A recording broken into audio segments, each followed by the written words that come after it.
Bem-vindo ao curso de Java Avançado, testes de unidade com o JUnit. Os seguintes tópicos serão abordados neste módulo. Vou falar primeiro a respeito da importância dos testes. Por que você deve testar? Também vou comentar a respeito dos tipos de testes existentes. E aí eu vou falar especificamente sobre o framework JUnit. Dentro de JUnit, você vai entender o que é o JUnit, como que ele funciona, e também vou falar a respeito de algumas annotations muito importantes quando você vai usar o JUnit, como attest, ignore, before class, before e after. E também vou falar a respeito de test suites. A importância dos testes. Existe muita gente que gosta de desenvolver software, mas com certeza nem todo mundo que gosta de desenvolver software gosta de testá-lo, certo? Só que testes são muito importantes. Eu arriscaria dizer que são a parte mais importante do desenvolvimento. E por que isso? Porque código que não funciona simplesmente não presta. Não adianta nada você fazer um código bom do ponto de vista do design, do ponto de vista da capacidade de reuso, componentização e tudo mais, se o seu código não atende uma necessidade ou se ele tem bugs, certo? Então, é muito importante que você teste. E quem deve testar? Só o desenvolvedor? Não, claro que não. Existem diversas pessoas que devem testar o software, no processo aí todo, desde o desenvolvimento até a disponibilização do software no cliente. Então, nós temos o desenvolvedor que pode testar enquanto está desenvolvendo, Temos equipe de testes que também podem fazer um teste. Temos clientes também que podem testar depois que o software está desenvolvido. Importante aqui uma coisa. Os desenvolvedores, quando eles testam, na verdade os testes deles às vezes são meio viciados, Então, é bastante comum na prática acontecer de sistemas que vão para o ar, sendo que só os desenvolvedores testaram aquele sistema, normalmente eles dão problema. Porque os desenvolvedores, mesmo inconscientemente, eles fazem um teste que funciona. Eles não pensam, eles não conseguem pensar exatamente como um usuário daquele sistema pensaria. Por isso é muito importante que você entregue o seu código para uma equipe de testes testar também, O que é essa equipe de testes? Pode ser um pessoal que não desenvolveu o sistema, certo? É um pessoal que não conhece a parte interna. É o pessoal que está de fora do desenvolvimento. Eles, às vezes, têm uma visão muito melhor do que você, como desenvolvedor, tem. E podem fazer um teste até muito melhor. É importante que os clientes também testem, porque se você está desenvolvendo um software que é para um cliente, então o software tem que atender as necessidades dele. Portanto, é importante que o cliente teste para ver se realmente o que ele pediu está de acordo, se o software está atendendo às suas necessidades. Testes são importantes. E nessa esteira, eu vou falar um pouco da automatização de testes. O que a automatização de testes permite? Permite que você avalie se outro programa funciona de acordo com o esperado. Certo? Então você tem um programa que pode executar testes em um outro programa. E avalia se realmente esse teste o funcionamento desse outro programa está de acordo. Vou falar um pouco mais a respeito da automatização de testes, porque é nesse ponto que o JUnit foca. Continuando ainda sobre a importância dos testes. Faço uma pergunta para vocês. Por que testar? A resposta para essa pergunta, na verdade, são várias, Algumas delas. Primeiro, como você sabe se algo funciona sem testar? Ok, eu sou um desenvolvedor, desenvolvi um código, eu acredito que está tudo certo, mas eu não executo esse código, não coloco ele para funcionar para ver se ele funciona. Como que eu posso saber se ele funciona? Então, eu preciso testar para saber se algo funciona. Outra coisa importante, como saber se algo ainda funciona após alterações terem sido feitas? Isso aqui é algo muito importante e que acontece bastante aí no mundo real. No mercado, aí, nas empresas. você tem um software e você é incumbido de fazer uma modificação em um determinado módulo, uma determinada funcionalidade, né, desse software. E quando você faz isso, você acaba, de repente, afetando uma parte do software que não tinha nada a ver com aquilo que você estava mexendo. Se você simplesmente testar a sua funcionalidade, ela vai estar funcionando, ok? Porque você realmente alterou de acordo com o requisito. Agora, como que você vai ter certeza que o resto do sistema continua funcionando depois da sua alteração, né? Então, essa também é uma outra pergunta, né, que nós temos que fazer a nós mesmos. Além de tudo, código testado é mais confiável, tá? Confiável em que sentido? Bom, primeiro, eu posso mexer no código sem medo, certo? Existe por aí diversos códigos aí, inclusive por experiência profissional, posso dizer isso. Às vezes, você pega um código que não é teu, né? Que não foi você que escreveu, mas você tem a responsabilidade de fazer uma manutenção no código.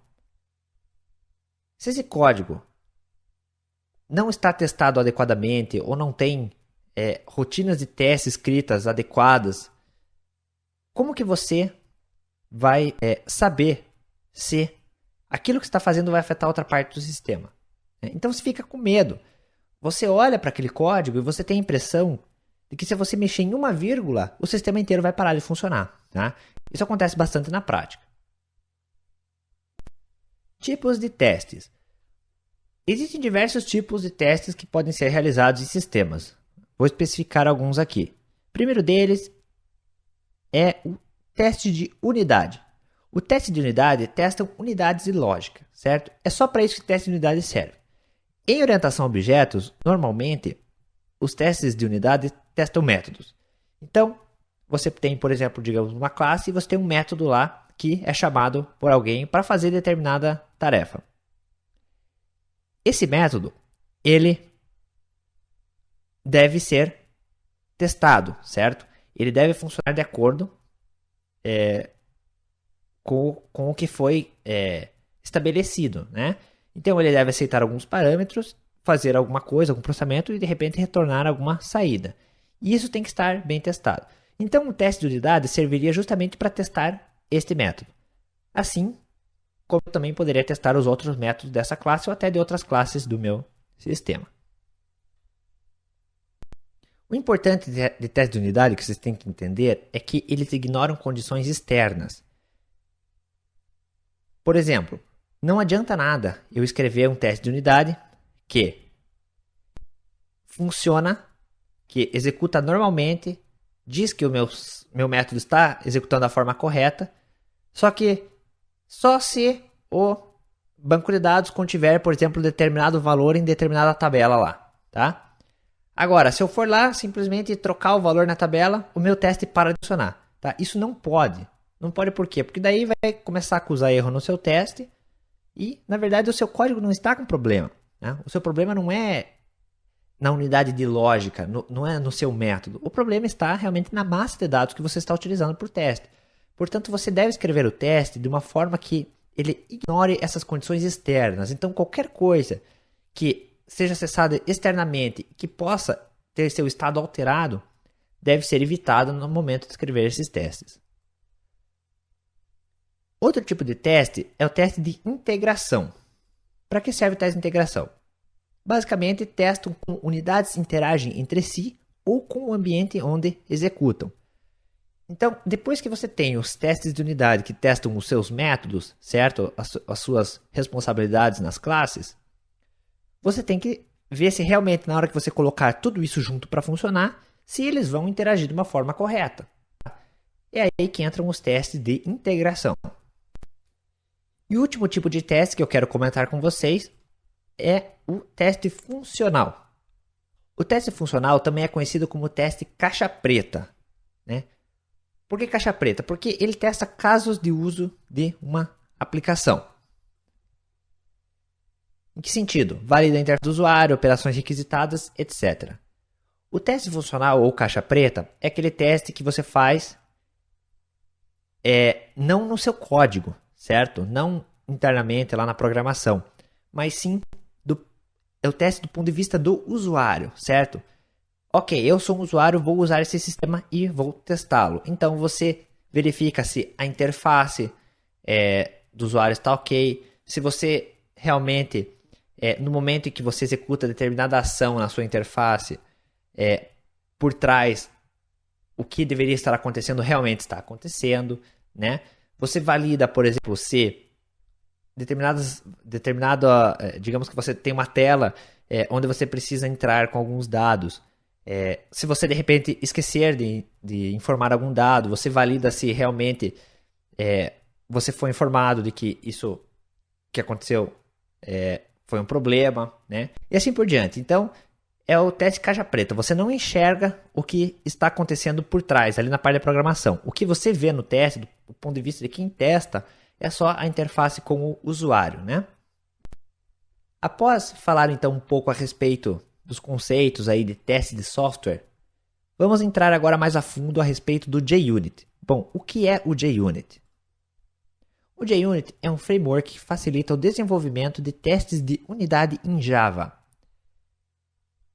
Eu comentei anteriormente que existem diversos tipos de testes que podem ser realizados. O JUnit serve exclusivamente para testes de unidade, isto é, o JUnit basicamente ele testa métodos, certo? Ele testa unidades de lógica no seu sistema. E ele facilita esse teste para você. O site oficial do JUnit é o www.junit.org.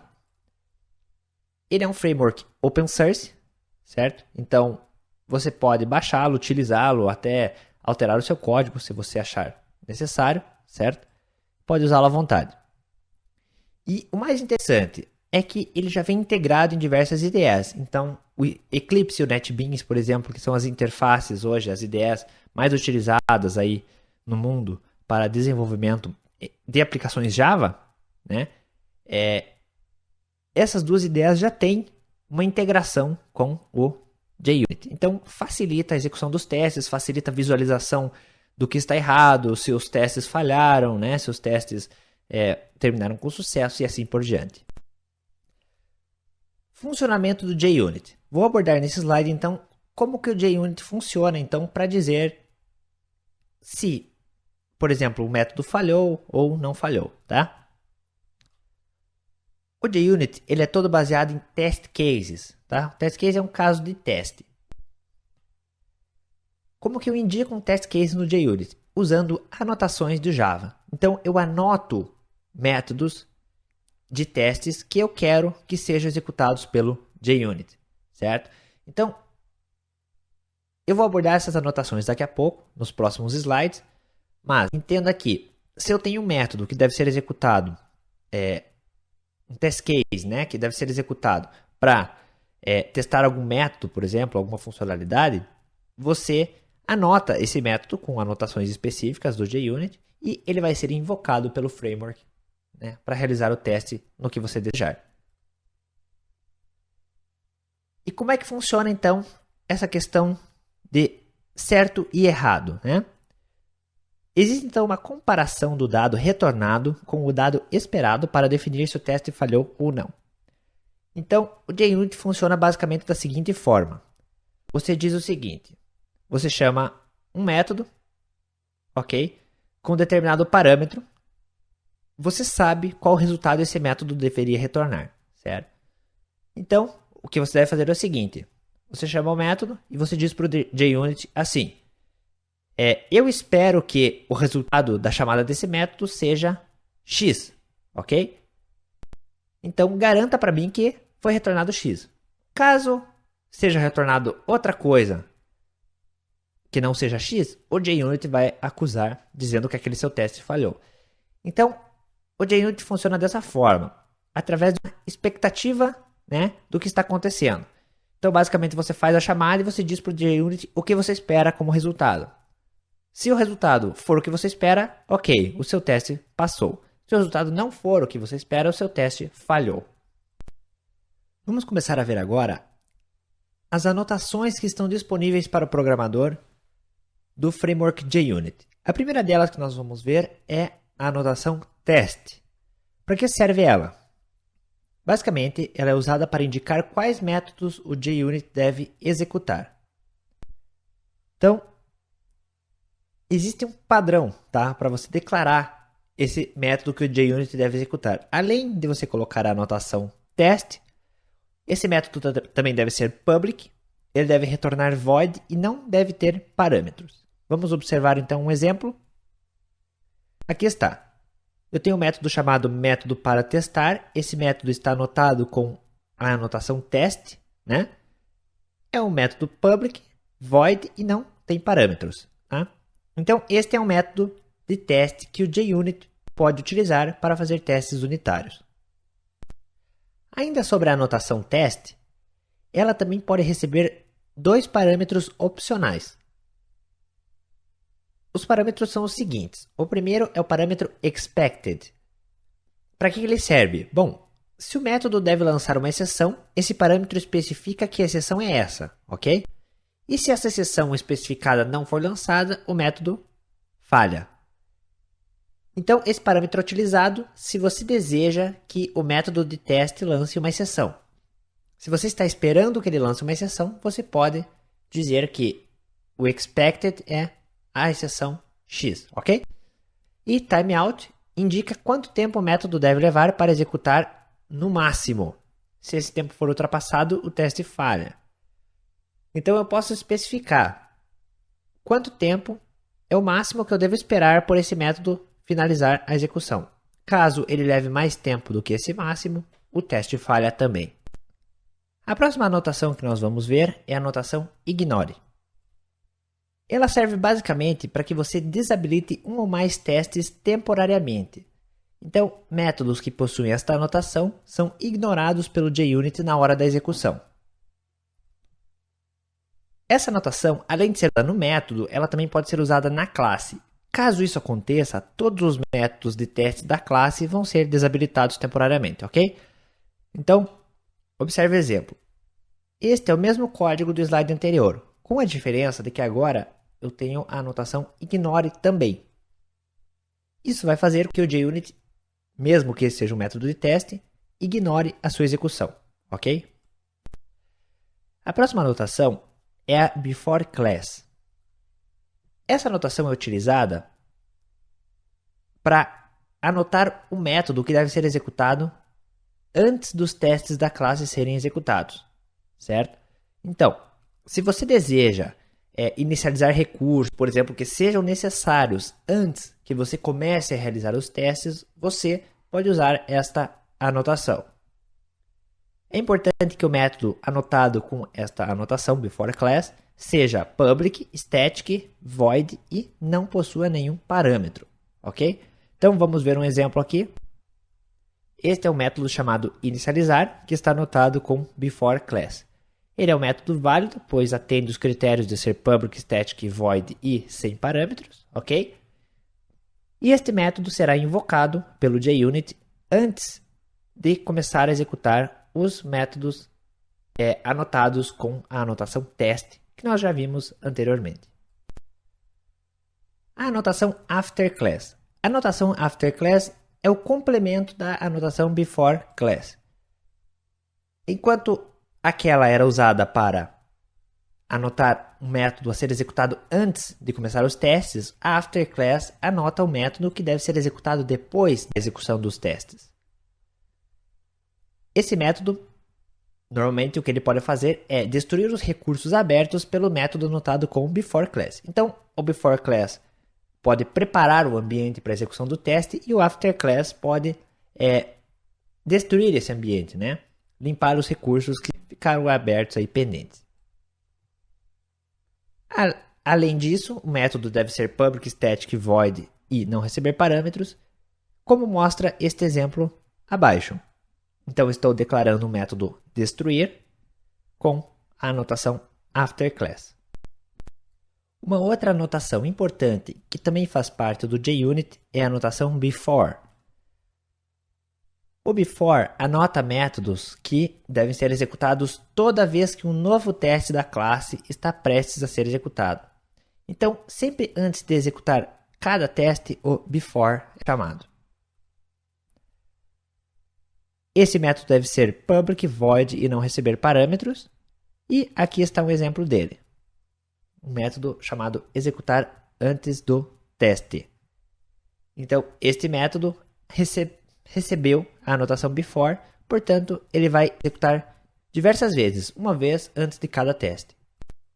Enquanto a anotação before é utilizada em métodos que devem ser executados antes da execução de cada teste, o after é o contrário. Ele anota métodos que devem ser executados depois da execução de cada teste. Ok? Então, ele é o complemento do before. Esse método também, assim como o before, deve ser public void e não receber parâmetros. Observe então o exemplo, o método executar depois do teste, anotado com after. Então, sempre após cada teste da classe terminar, esse método será invocado. O último conceito importante para entendermos no JUnit é o conceito de test suites. O que significa isso? As test suites agrupam diversos test cases. Qual a vantagem disso? Facilitam a execução. Então, se eu tenho uma quantidade muito grande de test cases no meu sistema, eu posso agrupá-los todos numa suite de testes e disparar a suite como um todo. Isso faz com que todos os testes daquela suite sejam executados. Então, é basicamente para isso que ele serve, agrupamento de testes. Observe o exemplo, então, de como fazemos isso usando anotações. Basta que eu declare uma classe, certo? Essa classe não precisa ter nada no seu corpo, ela simplesmente tem que existir para que o JUnit consiga fazer a leitura das anotações, mas ela não precisa ter nenhum código. Aí eu uso duas anotações. A primeira delas é a anotação run with. E eu passo com o parâmetro suite.class. Eu estou dizendo então que esta é uma classe, essa classe mais suite, é uma classe de suite, de testes, certo? É uma classe que agrupa testes. E numa outra anotação chamada suite_class, eu passo um array das classes que eu quero que façam parte dessa minha suite de testes. No caso, então, eu tenho aqui a classe testCase1 e a classe testCase2. Então, conforme eu vou criando classes e quero adicioná-las a essa suite, basta que eu vá colocando nesta lista.